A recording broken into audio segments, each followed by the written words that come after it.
Nós vamos ler Gênesis,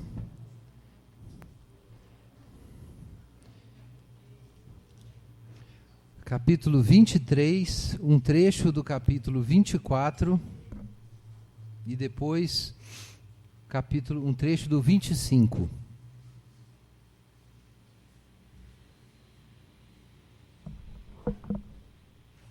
Gênesis 23.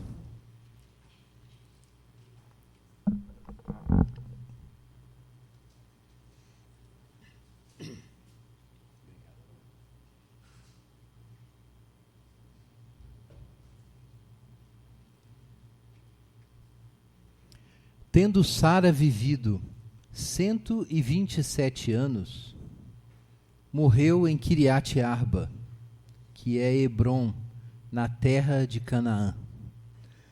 Veio Abraão lamentar Sara e chorar por ela. Levantou-se depois Abraão da presença de sua morta e falou aos filhos de Et: Sou estrangeiro e morador entre vós. Dai-me a posse de sepultura convosco, para que eu sepulte a minha morta. Responderam os filhos de Et a Abraão, dizendo: Ouve-nos, Senhor, tu és príncipe de Deus entre nós. Sepulta numa das nossas melhores sepulturas a tua morta. Nenhum de nós te vedará a sua sepultura, para sepultares a tua morta. Então se levantou Abraão e se inclinou diante do povo da terra, diante dos filhos de Et, e lhes falou, dizendo: Se é do vosso agrado que eu sepulte a minha morta, ouvi-me e intercedei por mim junto a Efrom, filho de Zoar, para que ele me dê a caverna de Macpela, que tem no extremo de seu campo, que me dê pelo devido preço, em posse de sepultura entre vós. Ora, Efrom, o heteu, sentado no meio dos filhos de Et, respondeu a Abraão, ouvindo os filhos de Et, a saber, todos que entravam pela porta de sua cidade: De modo nenhum, meu senhor, ouve-me. Dou-te o campo e também a caverna que nele está. Na presença dos filhos do meu povo te dou. Sepulta a tua morta. Então se inclinou Abraão diante do povo da terra e falou a Efrom, na presença do povo da terra, dizendo: Mas se concordas, ouve-me, peço-te, darei o preço do campo. Toma-o de mim e sepultarei ali a minha morta. Respondeu-lhe Efrom: Meu senhor, ouve-me. Um terreno que vale 400 siclos de prata, o que é isso entre mim e ti? Sepulta ali a tua morta. Tendo Abraão ouvido isso a Efrom, pesou-lhe a prata, de que este lhe falara diante dos filhos de Et, 400 siclos de prata, moeda corrente entre os mercadores. Assim o campo de Efrom, que estava em Macpela, fronteiro a Manre, o campo, a caverna e todo o arvoredo que nele havia, e todo o limite ao redor, se confirmaram por posse a Abraão, na presença dos filhos de Et, de todos que entravam pela porta da sua cidade. Depois sepultou Abraão a Sara, sua mulher, na caverna do campo de Macpela, fronteiro a Manre, que é Hebrom, na terra de Canaã. E assim, pelos filhos de Et, se confirmou a Abraão o direito do campo e da caverna que nele estava, em posse de sepultura. Capítulo 24. Era Abraão já idoso, bem avançado em anos, e o Senhor em tudo o havia abençoado. Disse Abraão ao seu mais antigo servo da casa, que governava tudo o que possuía: Põe a mão por baixo da minha coxa, para que eu te faça jurar pelo Senhor, Deus do céu e da terra, que não tomarás esposa para o meu filho das filhas dos cananeus, entre os quais habito, mas irás à minha parentela, e daí tomarás esposa para Isaque, meu filho. Disse-lhe o servo: Talvez não queira a mulher seguir-me para esta terra. Nesse caso, levarei teu filho à terra de onde saíste? Respondeu-lhe Abraão: Cautela, não faças voltar para lá meu filho. O Senhor, Deus do céu, que me tirou da casa de meu pai e de minha terra natal, e que me falou e jurou, dizendo: A tua descendência darei esta terra, ele enviará o seu anjo, que te há de preceder, e tomarás de lá esposa para o meu filho. Caso a mulher não queira seguir-te, ficarás desobrigado do teu juramento. Entretanto, não levarás para lá meu filho. Com isso, pôs o servo a mão por baixo da coxa de Abraão, seu senhor, e jurou fazer segundo o resolvido. Capítulo 25.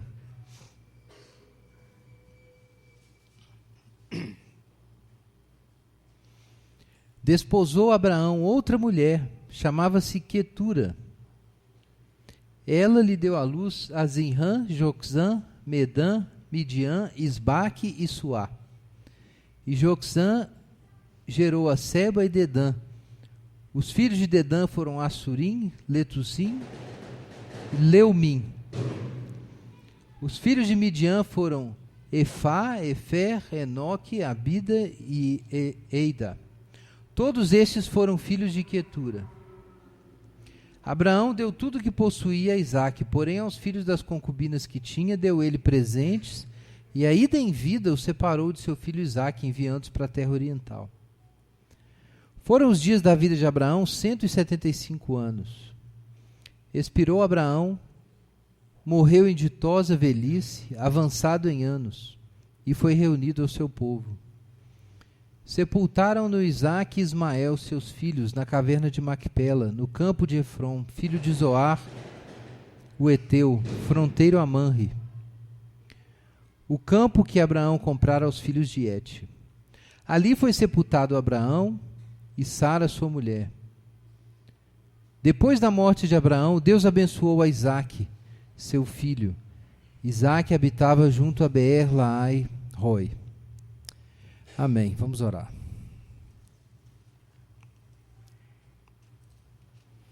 Pai Celeste, obrigado pela palavra do Senhor. Pedimos que por meio dela o Senhor fale conosco nessa noite. Em nome de Jesus. Amém.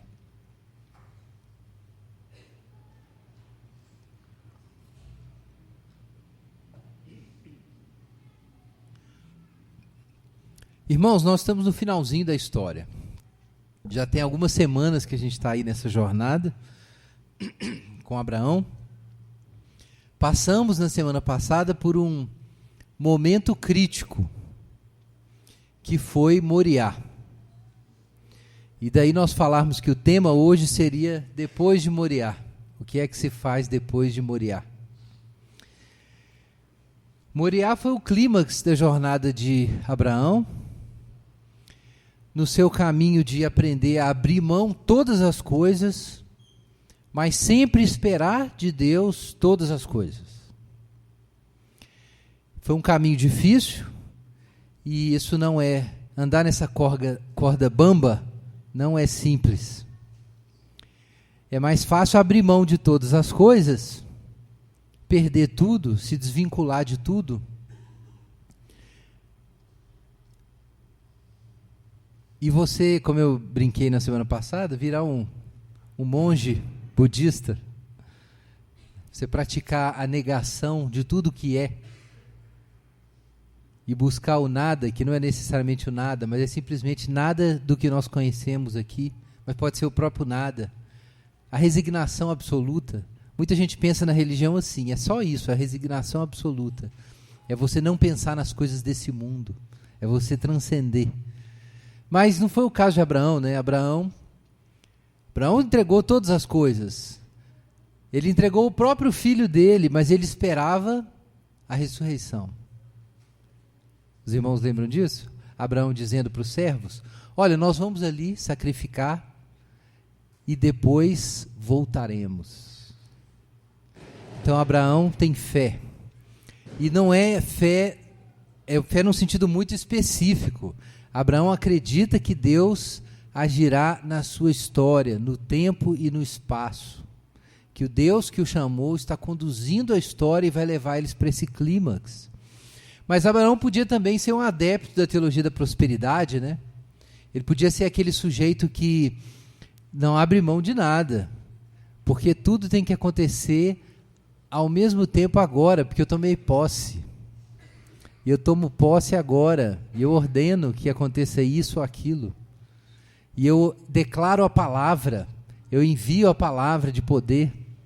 Eu li o livro do Dom Gossé, li o Kenneth Hagin, aprendi com Paul Young-Cho, como é que a gente gera as coisas no mundo espiritual e faz elas acontecerem aqui. E aí você decreta e acabou. O mundo tem que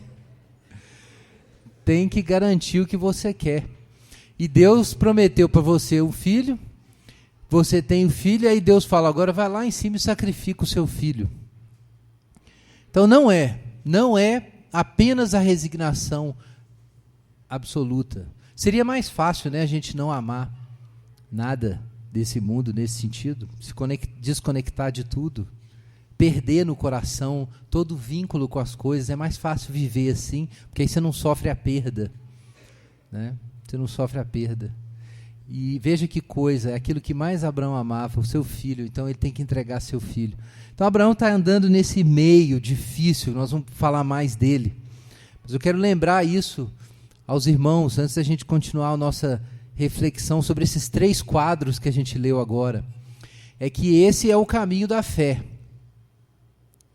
Você precisa abrir mão de tudo, mas o seu desapego, ele não pode ser feito sem fé. Ele não pode destruir a sua esperança. E Abraão faz isso, ele abre mão de tudo, mas não abre mão de nada.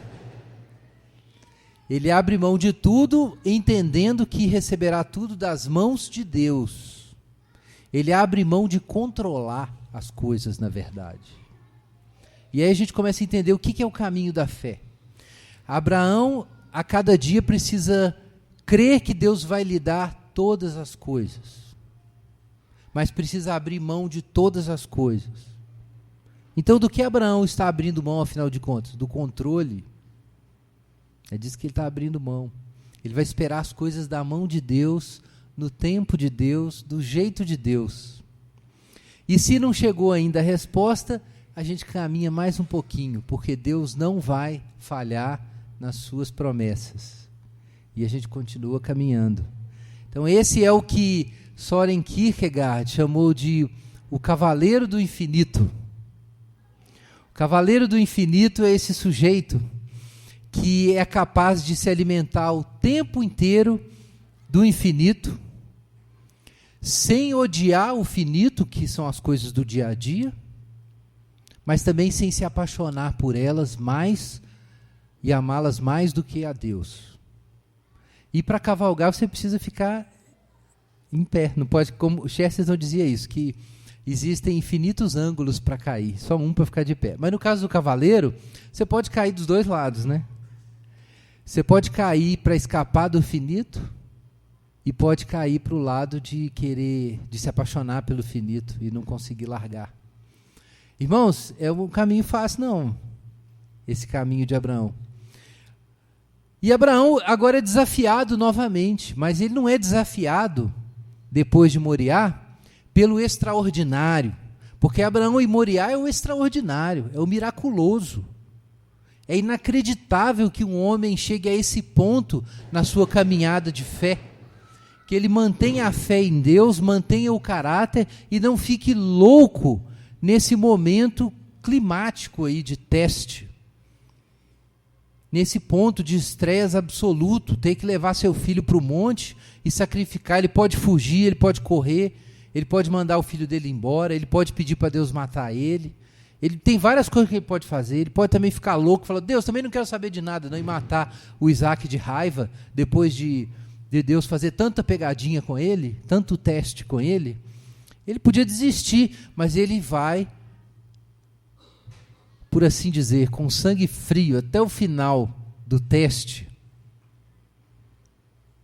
Então isso realmente é o miraculoso, é o excepcional. Mas o que nós temos depois disso? Abraão tem que descer de Moriá. E quando ele desce de Moriá, o que ele vai encontrar? De novo, o ordinário. O mundo que ele deixou quando ele subiu o monte. A vida continua. Como que continua a vida depois de um negócio desse? Era melhor já ir embora de vez, né? Eu falei de manhã, já morre e vai para o céu. Depois de um teste desse, de quase ter que matar o próprio filho, né? Dá até medo. Fala assim, o que será que Deus vai aprontar para mim na próxima esquina? Embora Deus tenha dito para ele, ó, agora eu sei, né, que você teme a Deus, porque você entregou o seu único filho. Ouve essa palavra. Mas como que vive depois? A história me faz lembrar do Frodo, para quem gosta aí do Senhor dos Anéis. O Frodo, depois que subiu com...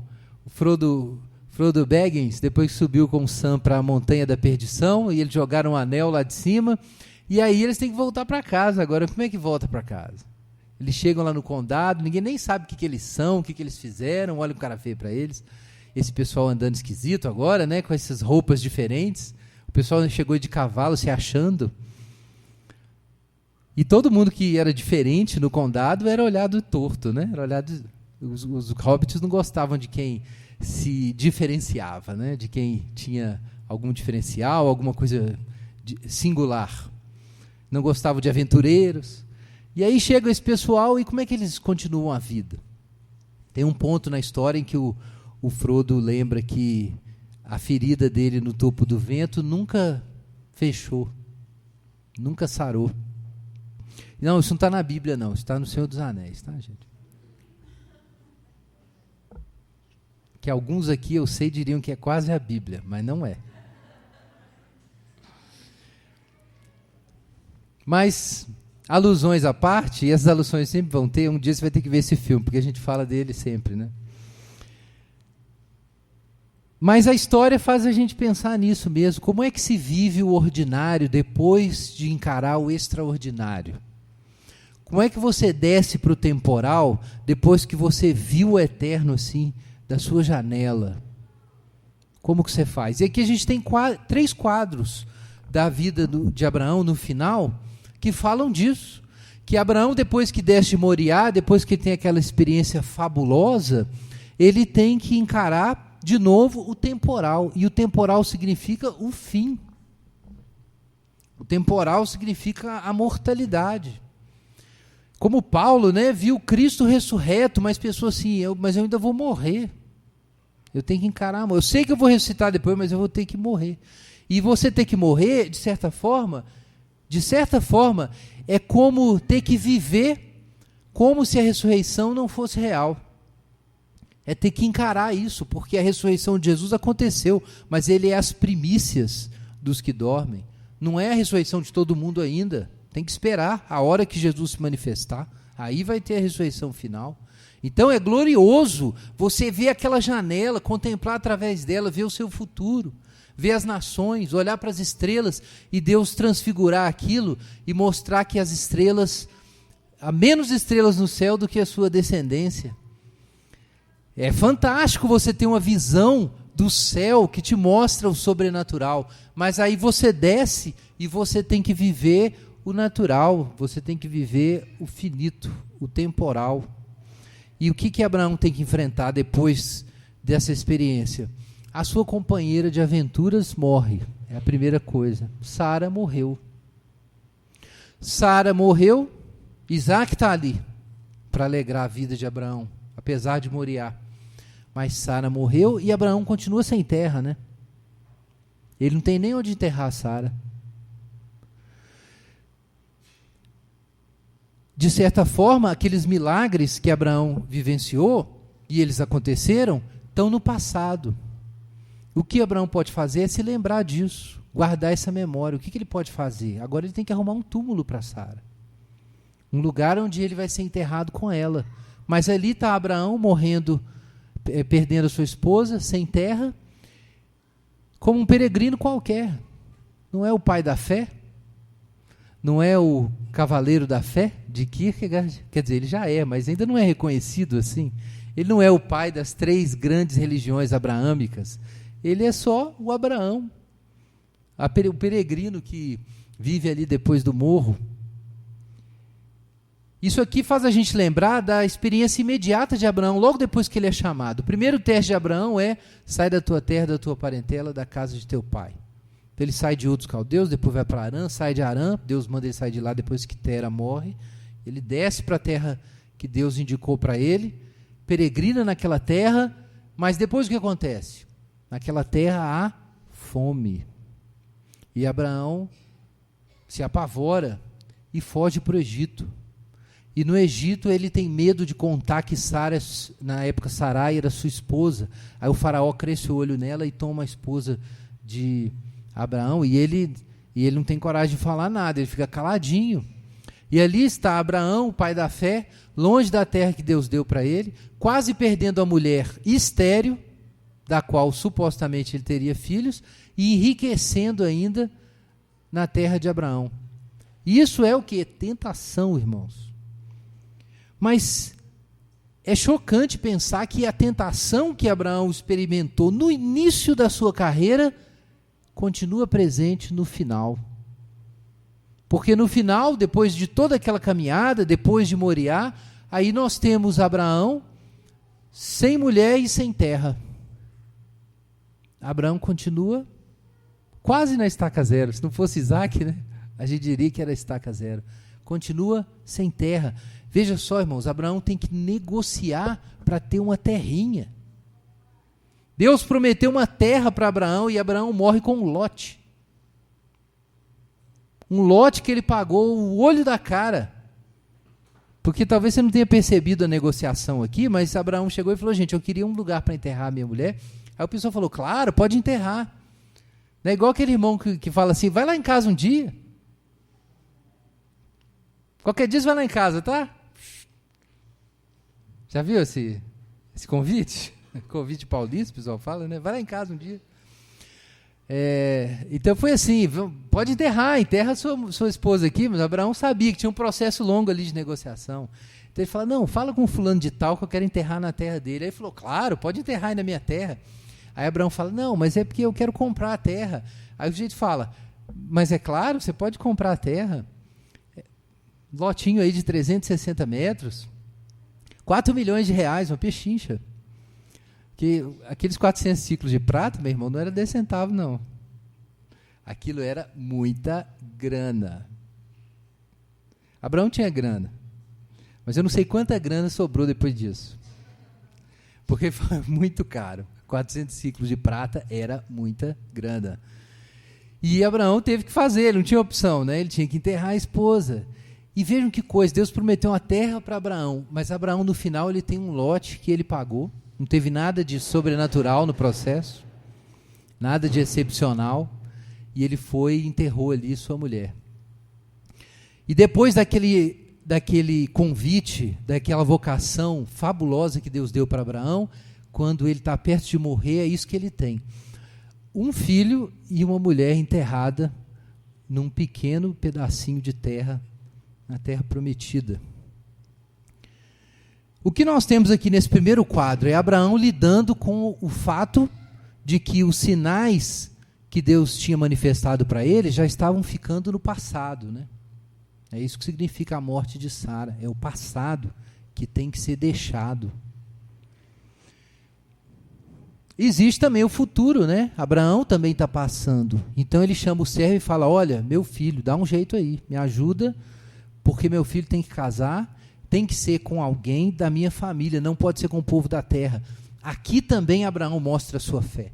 Abraão mostra a sua fé de forma simples quando ele se esforça para comprar um pedaço de terra para enterrar sua mulher ali, porque ele podia não ter aquela terra toda ainda, mas Deus tinha prometido a terra para a família. Ele estava comprando o que era dele.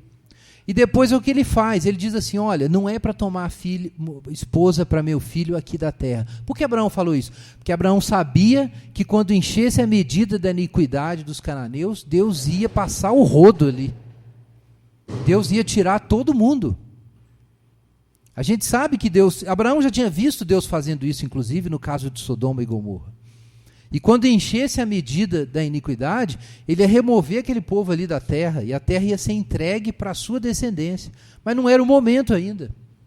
Não era o momento, mas Abraão sabia disso. Então ele tinha que manter a tradição que ele recebeu de Deus, ele tinha que manter e transmitir para os seus filhos. Então ele disse para o servo, olha, eles não podem se casar com ninguém da terra, porque nós estamos peregrinando, nós vamos herdar a terra, mas nós não vamos fazer parte disso que o mundo é agora.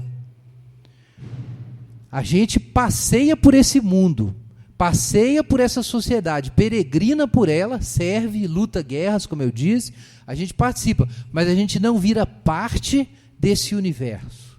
Porque este século, a era presente, o sistema que o homem caído construiu para organizar, para trazer felicidade, para organizar a sua existência, é a cidade do homem, é Babel, é um sistema que se opõe a Deus, e ainda que a gente habite nessa cidade, até ore por ela, a gente não pode se tornar parte dela.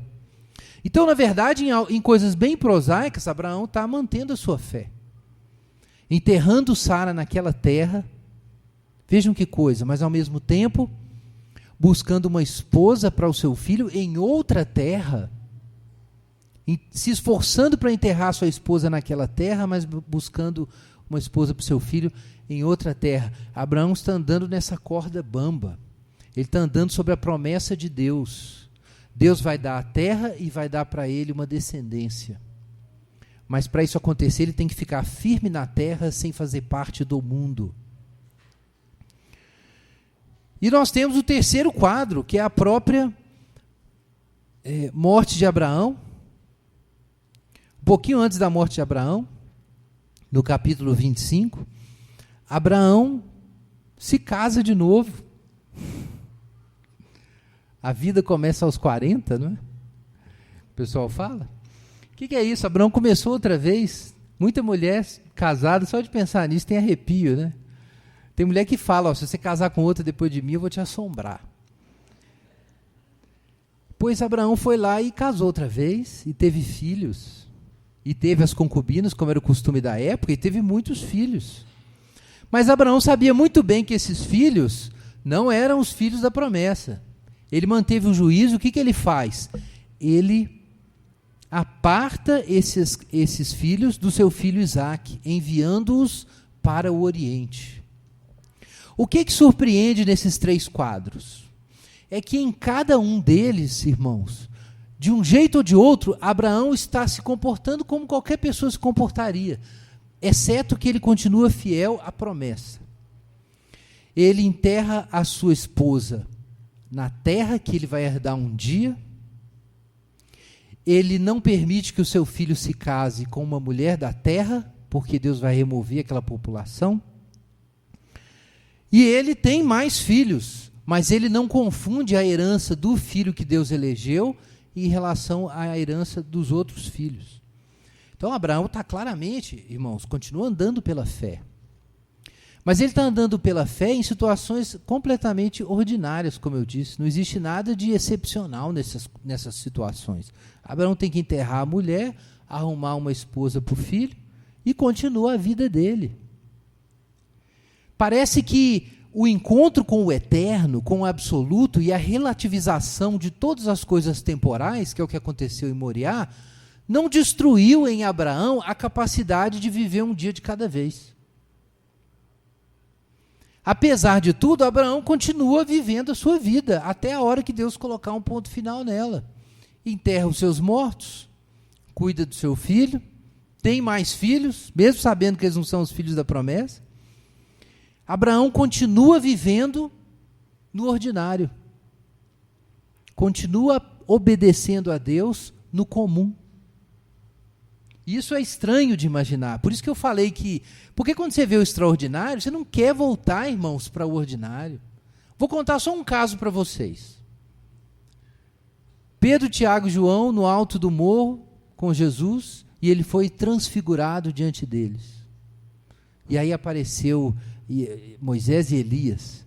E aí Pedro falou, ô Jesus, vamos fazer uma cabana aqui, né, uma cabana para você, para eles, a gente fica aqui, vamos ficar por aqui mesmo. Não foi isso que Pedro falou, para fazer cabanas e eles ficarem lá em cima? Não queriam descer do monte. Mas aí Jesus desce do monte, o que ele encontra lá embaixo? Um endemoniado. E ele tem que encarar um endemoniado. É difícil fazer essa transição, né?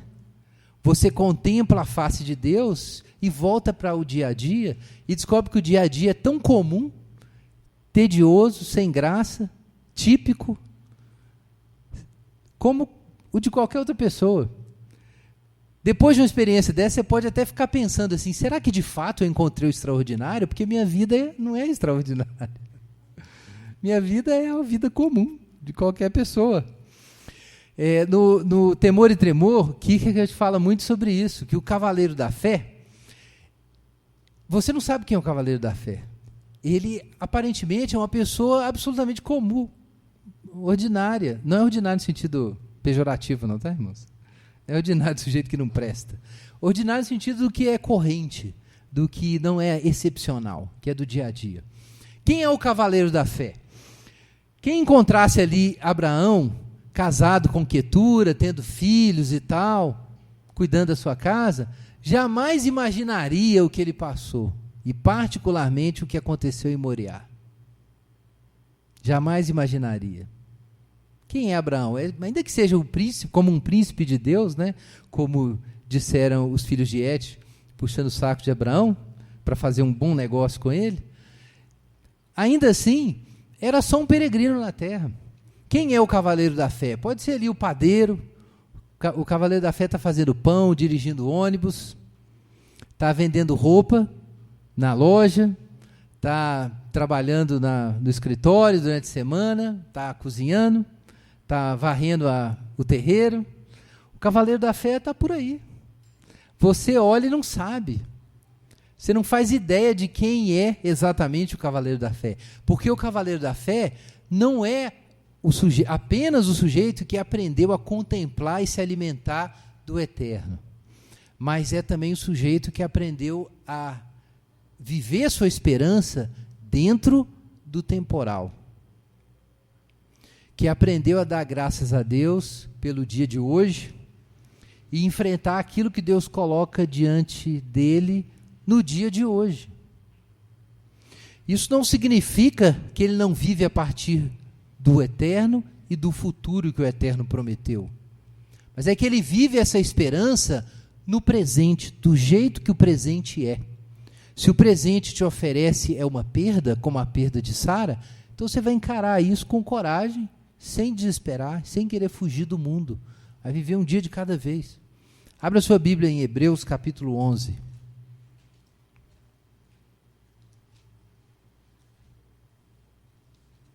Hebreus capítulo 11.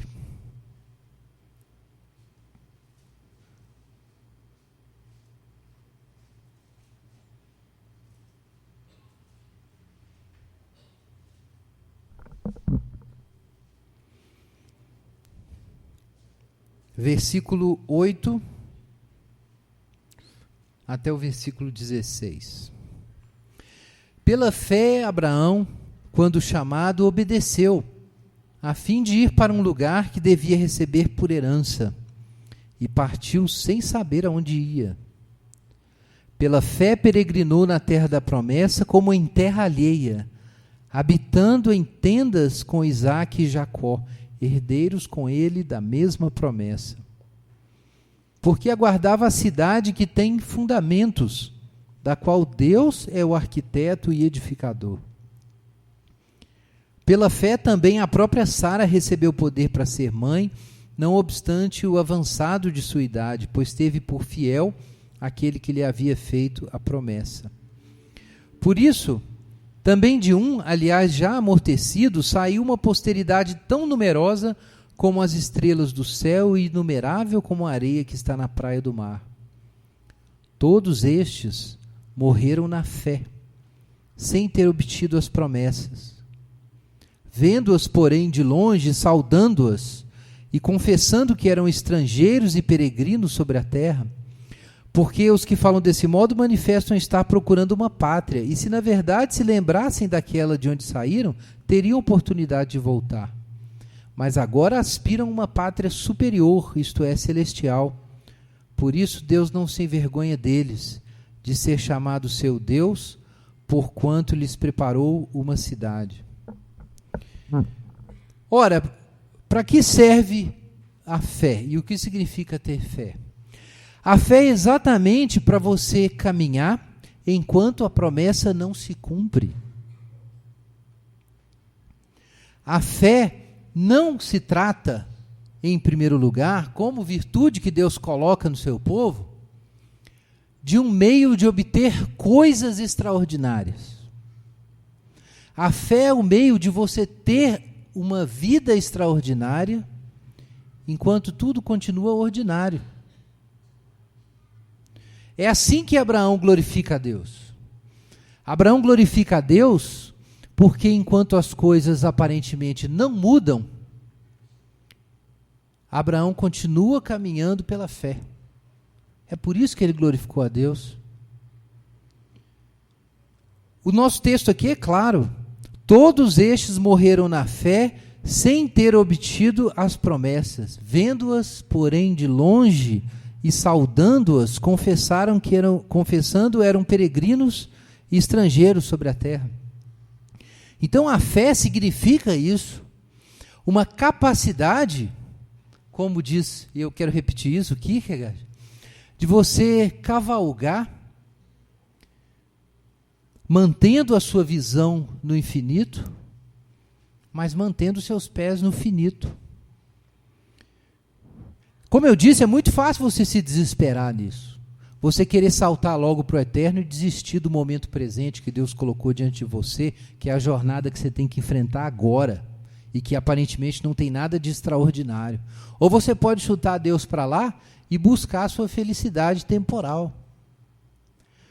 Nas Institutas, um livro de introdução à doutrina cristã, que João Calvino escreveu no século XVI, ele fala num certo momento sobre a vida cristã, que a vida cristã consiste nesse equilíbrio.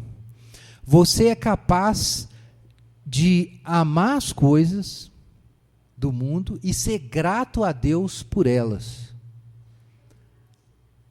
Mas você está suficientemente inteirado do pecado e você contempla claramente o seu destino,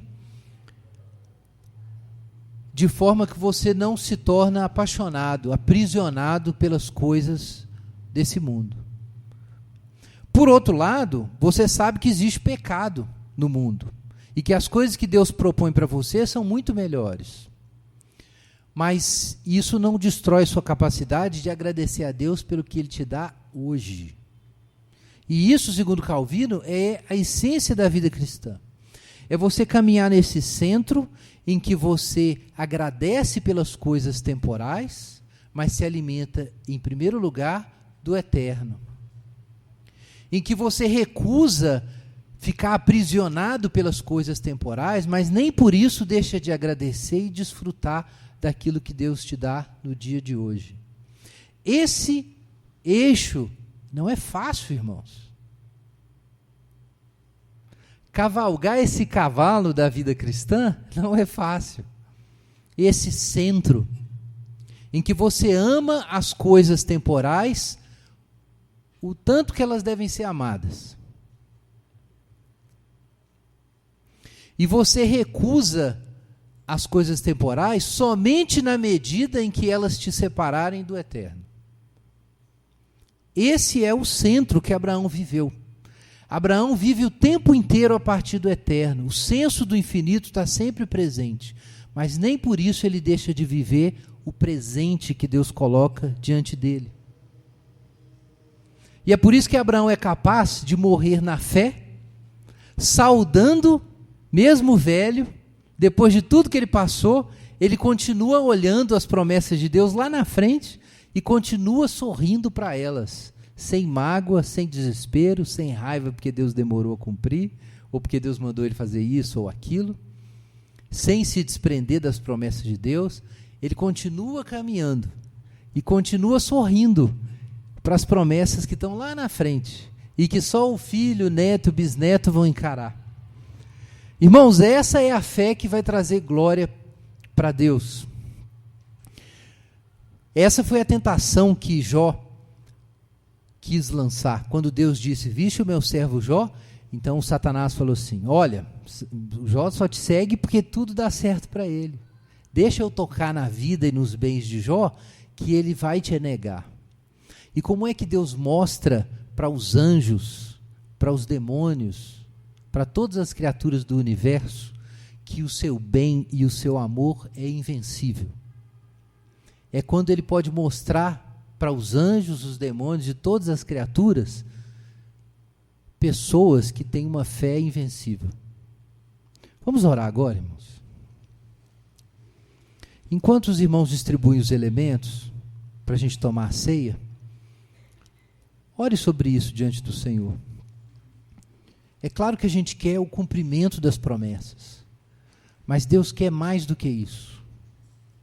Ele quer que você seja uma bênção, que você mantenha a sua fé e guarde a sua fé e cumpre a sua carreira até o final.